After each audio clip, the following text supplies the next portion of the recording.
আমি tyre change করে CEAT tyre লাগাবো। আপনারা জানেন যে সিএট টায়ার মানে আমাদের উপমহাদেশের জন্য অন্যরকমভাবে তৈরি করা হয় সিএট টায়ার। আর আপনারা এটাও জানেন যে সিএট টায়ারের এখন কান্ট্রি ডিস্ট্রিবিউটর হচ্ছে এসিআই মোটরস লিমিটেড। তো এসিআই মোটরসের হাত ধরে সিএট বাংলাদেশে তাদের অপারেশন চালাচ্ছে এখন।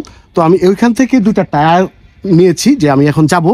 এখন আমাকে কুরিয়ার থেকে ফোন দিছে, আমার টায়ারগুলি বলছিলাম আমাকে কুরিয়ারে পাঠিয়ে দিছে। তো কুরিয়ার থেকে আমি টায়ারগুলি নিব, কি টায়ার লাগাচ্ছি ওইগুলো আপনাদের সাথে শেয়ার করব এবং দেখবো তারপরে কেমন লাগে আশা করি। তো সাথেই থাকুন। আমি পিছনের চাকাটা লাগাচ্ছি সিএট জুম এক্সেল 140/70/17। আমি এক সাইজ বড় লাগাচ্ছি, আগে ছিল 140/60/17। আর উপরে একটা সিএট জুম প্লাস ইনস্টল করে ফেললাম। সিএট জুম এক্সেল আপনারা দেখেন, এটা 140/70/17 এক সাইজ বড় লাগাইছি। আর সামনে একটা অ্যাজ ইউজুয়াল ট্যাগ যেটা zoom plus 100/80/17।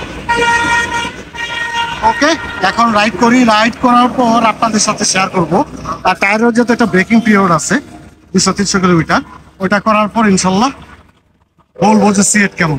Thank you ACI Motors Bangladesh, CEAT tyre Bangladesh. Thank you.